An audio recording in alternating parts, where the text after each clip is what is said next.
Hi everyone, welcome to my channel. ಈ ದಿನ Sunday special. ನಾನು ಈ ದಿನ ಚಿಕನ್ ಗ್ರೇವಿ ರೆಸಿಪಿನ ಹೇಗೆ ಕ್ವಿಕ್ಕಾಗಿ ಸಿಂಪಲ್ಲಾಗಿ ಮಾಡೋದು ಅಂತ ತೋರಿಸ್ತೀನಿ. ಇದು ಗ್ರೇವಿ ತುಂಬಾ ಚೆನ್ನಾಗಿರುತ್ತೆ. ಅನ್ನಕ್ಕಾಗಲಿ ಚಪಾತಿಗಾಗಲಿ ತುಂಬಾ ಚೆನ್ನಾಗಿರುತ್ತೆ. ಮುದ್ದೆಗಂತೂ ಸೂಪರಾಗಿರುತ್ತೆ. ಫಸ್ಟ್ ಇಲ್ಲಿ ಹೇಗೆ ಮಾಡೋದು ಅಂತ ನೋಡೋಣ. ಫಸ್ಟ್ ಇಲ್ಲಿ ನಾನೊಂದು ಪಾತ್ರೆಗೆ 1 kgಯಷ್ಟು ಚಿಕನ್ ತೊಗೊಂಡಿದ್ದೀನಿ. ಕ್ಲೀನಾಗಿ ವಾಶ್ ಮಾಡಿ ಹಾಕ್ಕೊಳ್ತಾ ಇದ್ದೀನಿ.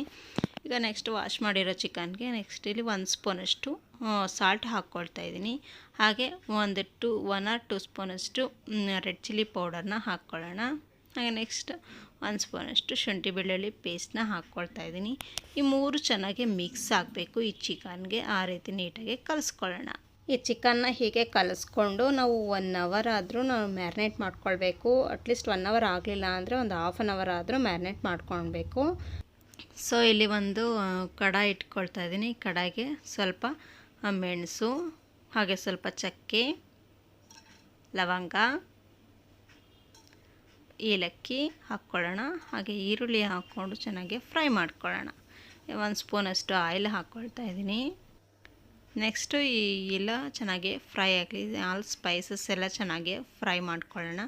ಅದ್ರ ಜೊತೆಗೆ ಈರುಳ್ಳಿ ಕೂಡ ಚೆನ್ನಾಗಿ ಫ್ರೈ ಆಗ್ತಿದೆ. ನೆಕ್ಸ್ಟ್ ಇಲ್ಲಿ ನಾನು ಒಂದು 2 ಟೊಮೆಟೊ ತೊಗೊಂಡಿದ್ದೀನಿ. ಟೊಮೆಟೊನ ಕೂಡ ಸಣ್ಣದಾಗಿ ಕಟ್ ಮಾಡಿ ಹಾಕ್ಕೊಳ್ಳೋಣ. 2 ಆನಿಯನ್ನು, 2 ಟೊಮೆಟೊ ಮತ್ತು ಆಲ್ ಸ್ಪೈಸಸ್ಸು ಎಲ್ಲ ಕೂಡ ಚೆನ್ನಾಗಿ ಫ್ರೈ ಆಗಲಿ. ಒಂದು 2 ಮಿನಿಟ್ಸ್ ಹಾಗೆ ಫ್ರೈ ಮಾಡ್ಕೊಳ್ಳೋಣ. ಇದಕ್ಕೆ ನಾನು ಕಾಯಿ ತುರಿ ಹಾಕ್ಕೊಳ್ತಾ ಇದ್ದೀನಿ. ಹಾಗೆ ಸ್ವಲ್ಪ ಪುದೀನ, ಹಾಗೆ ಸ್ವಲ್ಪ ಕೊತ್ತಂಬರಿ ಸೊಪ್ಪು ಹಾಕ್ಕೊಂಡು ಈ ರೀತಿ ಮಿಕ್ಸ್ ಮಾಡ್ಕೊಳ್ಳೋಣ. ಈಗ ಇದೆಲ್ಲ ಚೆನ್ನಾಗಿ ಫ್ರೈ ಆಗಲಿ. ಈ ರೀತಿ ಫ್ರೈ ಮಾಡಿ ಮಸಾಲೆ ಮಾಡಿಕೊಂಡ್ರೆ ತುಂಬಾ ಟೇಸ್ಟಿಯಾಗಿರುತ್ತೆ ಗ್ರೇವಿಗಂತೂ. ಈ ರೀತಿ ಕೂಡ ಒಂದ್ಸಲ ಮನೇಲಿ ಮಾಡಿಲ್ಲ ಅಂದರೆ ಈ ರೀತಿ ಕೂಡ ಒಂದ್ಸಲ ಟ್ರೈ ಮಾಡಿ, ತುಂಬಾ ಚೆನ್ನಾಗಿರುತ್ತೆ. ಚೆನ್ನಾಗಿ ಫ್ರೈ ಆಗಿದೆ. ಇದನ್ನು ತಣ್ಣಗಾಗಲಿ ಸ್ವಲ್ಪ ಬಿಟ್ಬಿಡೋಣ ಗ್ರೈಂಡ್ ಮಾಡ್ಕೊಳ್ಳೋದಕ್ಕೆ. ನೆಕ್ಸ್ಟ್ ಈಗ ಇದೆಲ್ಲ ತಣ್ಣಗಾಗಿದೆ. ನೆಕ್ಸ್ಟ್ ಇಲ್ಲಿ ಮಿಕ್ಸಿ ಜಾರ್ಗೆ ಹಾಕ್ಕೊಳ್ತಾ ಇದ್ದೀನಿ. ಈಗ ಗ್ರೈಂಡ್ ಮಾಡ್ಕೊಳ್ಳೋಣ, ಪೇಸ್ಟ್ ಮಾಡ್ಕೊಳ್ಳೋಣ. ನೋಡಿ, ಪೇಸ್ಟ್ ರೆಡಿ ಆಗಿದೆ. ಈಗ ನೆಕ್ಸ್ಟು ಒಂದು ಕುಕ್ಕರ್ ಇಟ್ಕೊಳ್ತಾ ಇದ್ದೀನಿ. ಕುಕ್ಕರ್ಗೆ ಈಗ ಆಯಿಲ್ ಹಾಕ್ಕೊಳ್ಳೋಣ. 3 to 4 ಸ್ಪೂನಷ್ಟು ಆಯಿಲ್ನ ಹಾಕ್ಕೊಳ್ತಾ ಇದ್ದೀನಿ. ಈಗ ನೆಕ್ಸ್ಟು ಒಂದು 2 ಆನಿಯನ್ಸ್ನ ಕಟ್ ಮಾಡಿ ಸಣ್ಣದಾಗೆ ಹಾಕ್ಕೊಳ್ಳೋಣ. ಇದು ಕೂಡ ಚೆನ್ನಾಗಿ ಫ್ರೈ ಆಗಲಿ. ಈ ಈರುಳ್ಳಿ ಎಲ್ಲ ಸ್ವಲ್ಪ ಕಲರ್ ಚೇಂಜ್ ಆಗೋವರೆಗೂ ಹಾಗೆ ಫ್ರೈ ಮಾಡಿಕೊಂಡ್ರೆ ಸಾಕು. ಈಗ ಫ್ರೈ ಆಗಿದೆ. ಈಗ ನೆಕ್ಸ್ಟ್ ಒಂದು ಏಲಕ್ಕಿ ಹಾಕ್ಕೊಳ್ತಾ ಇದ್ದೀನಿ. ಹಾಗೆ ಒಂದು ಚಕ್ಕೆ, 2 ರಿಂದ 3 ಲವಂಗ ಹಾಕ್ಕೊಂಡು ಫ್ರೈ ಮಾಡ್ಕೊಳ್ಳೋಣ. ಹಾಗೆ ಇದಕ್ಕೆ ಸಣ್ಣದಾಗಿ ಹಚ್ಚಿಟ್ಕೊಂಡಿರೋಂಥ 1-2 ಹಸಿಮೆಣಸಿನ್ಕಾಯಿ ಹಾಕ್ಕೊಳ್ತಾ ಇದ್ದೀನಿ. ಸುಮ್ಮನೆ ಹಾಗೆ ಟೇಸ್ಟ್ಗೆ ಹಾಕ್ಕೊಳ್ತಾ ಇದ್ದೀನಿ ಅಷ್ಟೇ. ನೆಕ್ಸ್ಟ್ ಅಲ್ಲಿ ರೆಡ್ ಚಿಲ್ಲಿ ಪೌಡರ್ನ ಹಾಕ್ಕೊಂಡಿದ್ವಲ್ಲ ಮ್ಯಾಗ್ನೇಟ್ ಮಾಡೋಕ್ಕೊಳ್ಳೋದಕ್ಕೆ ಚಿಕನ್ಗೆ. ಸೊ ಹಂಗಾಗಿ 1-2 ಹಸಿಮೆಣಸಿನ್ಕಾಯಿ. ಈಗ ನೆಕ್ಸ್ಟು ನಾವು ಪೇಸ್ಟ್ ಮಾಡ್ಕೊಂಡಿರೋಂಥ ಪೇಸ್ಟ್ನ ಹಾಕ್ಕೊಳ್ಳೋಣ. ಎಲ್ಲ ಚೆನ್ನಾಗಿ ಫ್ರೈ ಮಾಡ್ಕೊಳ್ಳೋಣ. ಈಗ ಒಂದು 2-3 ಮಿನಿಟ್ಸ್ ಹಾಗೆ ಮಿಕ್ಸ್ ಮಾಡ್ಕೊಳ್ಳೋಣ. ಈರುಳ್ಳಿ ಎಲ್ಲ ಮಸಾಲೆ ಜೊತೆ ಮಿಕ್ಸ್ ಆಗಲಿ. ಈಗ ಇದಕ್ಕೆ 1 ಸ್ಪೂನಷ್ಟು ಶುಂಠಿ ಬೆಳ್ಳುಳ್ಳಿ ಪೇಸ್ಟ್ ಹಾಕ್ಕೊಳ್ತಾ ಇದ್ದೀನಿ. ಇದನ್ನೆಲ್ಲ ಹಸಿ ಸ್ಮೆಲ್ ಹೋಗೋವರೆಗೂ ಒಂಚೂರು ಫ್ರೈ ಮಾಡ್ಕೊಳ್ಳೋಣ. ನೆಕ್ಸ್ಟ್ 1 ಸ್ಪೂನಷ್ಟು ಸಾಲ್ಟ್ ಹಾಕ್ಕೊಳ್ಳೋಣ.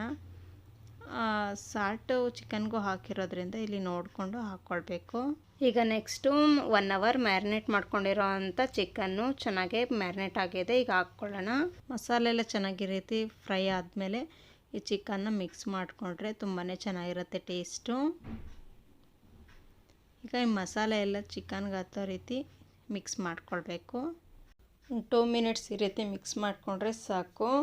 ಈ ಚಿಕನ್ಗೆಲ್ಲ ಮಸಾಲೆ ಎಲ್ಲ ಚೆನ್ನಾಗಿ ಹತ್ತುತ್ತೆ. 2 ಮಿನಿಟ್ಸ್ ಹಾಗೆ ಮುಚ್ಚಿರೋಣ. ನೋಡಿ, ಆಯಿಲ್ ಕೂಡ ಸಪ್ರೇಟ್ ಆಗ್ತಿದೆ. ನೋಡಿ, ಆಯಿಲ್ ಕೂಡ ಬಿಟ್ಕೊಳ್ತಾ ಇದೆ. ಇದರಲ್ಲಿ ನೀರಿನಂಶ ಎಲ್ಲ ಬಿಟ್ಕೊಂಡಿದೆ ಮತ್ತು ಆಯಿಲ್ ಕೂಡ ಸಪ್ರೇಟ್ ಆಗ್ತಿದೆ. ಚೆನ್ನಾಗಿ ಫ್ರೈ ಆಗಿದೆ ಈ ಚಿಕನ್ನು. ಈಗ ಒಂದು ಸ್ವಲ್ಪ ಅರಿಶಿನ ಹಾಕ್ಕೊಳ್ತಾ ಇದ್ದೀನಿ. ಒಂದು 1/2 ಸ್ಪೂನಷ್ಟು ಅರಿಶಿನ ಹಾಕ್ಕೊಳ್ಳೋಣ. ಹಾಗೆ ಒಂದು 2 ಸ್ಪೂನಷ್ಟು ಚಿಕನ್ ಮಸಾಲ ಪೌಡರ್ನ ಹಾಕ್ಕೊಳ್ತಾ ಇದ್ದೀನಿ. ಹಾಗೆ ನೆಕ್ಸ್ಟ್ 1 ಸ್ಪೂನಷ್ಟು ಗರಂ ಮಸಾಲ, ಹಾಗೆ ನೆಕ್ಸ್ಟ್ 1 ಸ್ಪೂನಷ್ಟು ಧನಿಯಾ ಪೌಡರ್ನ ಹಾಕ್ಕೊಳ್ತಾ ಇದ್ದೀನಿ. ಹಾಗೆ ಒಂದು 1/2 ಸ್ಪೂನಷ್ಟು ರೆಡ್ ಚಿಲ್ಲಿ ಪೌಡರ್ನ ಹಾಕ್ಕೊಳ್ತಿದ್ದೀನಿ. ಅಲ್ಲಿ ಮ್ಯಾಗ್ನೇಟ್ ಮಾಡ್ಕೊಳ್ಳೋದಕ್ಕೂ ನಾವು ರೆಡ್ ಚಿಲ್ಲಿ ಪೌಡರ್ನ ಯೂಸ್ ಮಾಡಿದ್ವಿ. ಸೊ ನೋಡಿಕೊಂಡು ಹಾಕ್ಕೊಳ್ಬೇಕಾಗತ್ತೆ.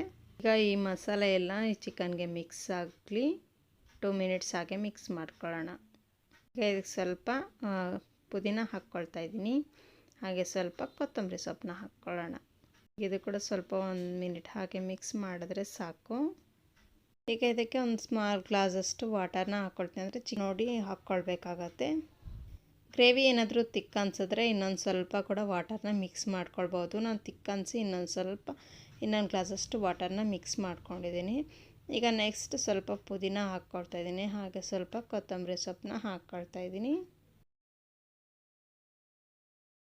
ಇದನ್ನೆಲ್ಲ ಮಿಕ್ಸ್ ಮಾಡ್ಕೊಳ್ಳೋಣ.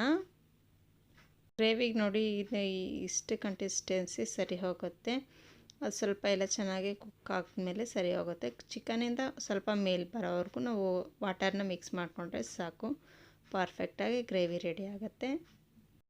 2 ಮಿನಿಟ್ಸ್ ಹಾಗೆ ಕುದೀತಾ ಇದೆ. ಈಗ ಇದನ್ನು ಲಿಡ್ ಕ್ಲೋಸ್ ಕುದೀತಾ ಇರೋವಾಗ ಆ ಲಿಡ್ ಕ್ಲೋಸ್ ಮಾಡಿ ನಾನು 1 or 2 ವಿಷಲ್ ಕೂಗಿಸ್ಕೊಳ್ಳೋಣ. ಈಗ 2 ವಿಷಲ್ ಕೂಗಿದೆ ನೋಡಿ, ಪರ್ಫೆಕ್ಟಾಗಿ ರೆಡಿ ಆಗಿದೆ ಈ ಚಿಕನ್ ಗ್ರೇವಿ. ಅಲ್ಲೆಲ್ಲ ಮೇಲೆ ತೇಲ್ತಾ ಇದೆ. ಈಗ ಮಿಕ್ಸ್ ಮಾಡ್ಕೊಳ್ಳೋಣ. ನೋಡಿ ಪರ್ಫೆಕ್ಟಾಗಿ ರೆಡಿ ಆಗಿದೆ ಈ ಚಿಕನ್ ಗ್ರೇವಿ ಅಂತೂ. ಚಪಾತಿ ದೋಸೆಗಿನ್ನ ಅನ್ನಕ್ಕೆ ಮುದ್ದೆಗಂತೂ ತುಂಬಾ ಟೇಸ್ಟ್ ಚೆನ್ನಾಗಿರುತ್ತೆ. ಒಂದು ಸಾರಿ ಮುದ್ದೆ ಜೊತೆ ನೀವು ಕೂಡ ಮನೇಲಿ ಟ್ರೈ ಮಾಡಿ. ಈಗ ಇದನ್ನು ಒಂದು ಪ್ಲೇಟ್ಗೆ ಸರ್ವ್ ಮಾಡ್ಕೊಳ್ಳೋಣ. ನಾನಿಲ್ಲಿ ಅನ್ನದ ಜೊತೆ ಸರ್ವ್ ಮಾಡ್ಕೊಳ್ತಾ ಇದ್ದೀನಿ ಈ ಚಿಕನ್ ಗ್ರೇವಿನ. ನೋಡಿ ಇದನ್ನು ರೈಸ್ ಜೊತೆ ತಿಂತಾಯಿದ್ರೆ ತುಂಬಾ ಚೆನ್ನಾಗಿರುತ್ತೆ. ಈ ಚಿಕನ್ ಕೂಡ ಪರ್ಫೆಕ್ಟಾಗಿ ಕುಕ್ ಆಗಿದೆ. ಈಗ ನೋಡಿ ಚಿಕನ್ನು ಪರ್ಫೆಕ್ಟಾಗಿ ಕುಕ್ ಆಗಿದೆ. ಸೊ ಇದು ಅನ್ನ ಜೊತೆ ಅಂತೂ ಮಿಕ್ಸ್ ಮಾಡ್ಕೊಂಡು ತಿನ್ನೋಣ, ತುಂಬಾ ಚೆನ್ನಾಗಿರುತ್ತೆ. ನೀವು ಕೂಡ ಒಂದು ಸಲ ಮನೇಲಿ ಟ್ರೈ ಮಾಡಿ. ಪರ್ಫೆಕ್ಟಾಗಿ ಟೇಸ್ಟು ಕರೆಕ್ಟಾಗಿದೆ. ಪೀಸಸ್ ಕೂಡ ಚೆನ್ನಾಗಿ ಕುಕ್ ಆಗಿದೆ. ಯಾವೇ ರೀತಿ ಡಿಫ್ರೆಂಟಾಗಿ ಮಾಡ್ಕೊಂಡು ತಿಂದರೆ ತುಂಬಾ ಚೆನ್ನಾಗಿರುತ್ತೆ. ಯಾವ ರೆಸ್ಟೋರೆಂಟ್ಗೂ ಕಮ್ಮಿ ಇರಲ್ಲ. ರೆಸ್ಟೋರೆಂಟ್ ರೀತಿಲಿ ಮನೇಲೇ ಕ್ವಿಕ್ಕಾಗಿ ಈಸಿಯಾಗಿ ರೀತಿ ಮಾಡಿಕೊಂಡು ತಿನ್ಕೋಬಹುದು. ನೋಡಿದ್ರಲ್ಲ ಫ್ರೆಂಡ್ಸ್ ಈ ವಿಡಿಯೋ ನಿಮ್ಗೆ ಇಷ್ಟ ಆಗಿದ್ರೆ ಖಂಡಿತವಾಗ್ಲೂ ಒಂದು ಲೈಕ್ ಮಾಡಿ. ಈ ವಿಡಿಯೋನ ನಿಮ್ಮ ಫ್ರೆಂಡ್ಸ್ಗೆಲ್ಲ ಶೇರ್ ಮಾಡಿ. ಇದೇ ಥರ ಇನ್ನಷ್ಟು ಹಲವು ವೀಡಿಯೋಸ್ಗಳನ್ನ ನೋಡಬೇಕು ಅಂದರೆ ನಮ್ಮ ಫ್ರೆಂಡ್ಲಿ ಕಿಚನ್ HMR ಚಾನಲ್ನ ಪ್ಲೀಸ್ ಸಬ್ಸ್ಕ್ರೈಬ್ ಮಾಡ್ಕೊಳ್ಳಿ ಫ್ರೆಂಡ್ಸ್. Thank you.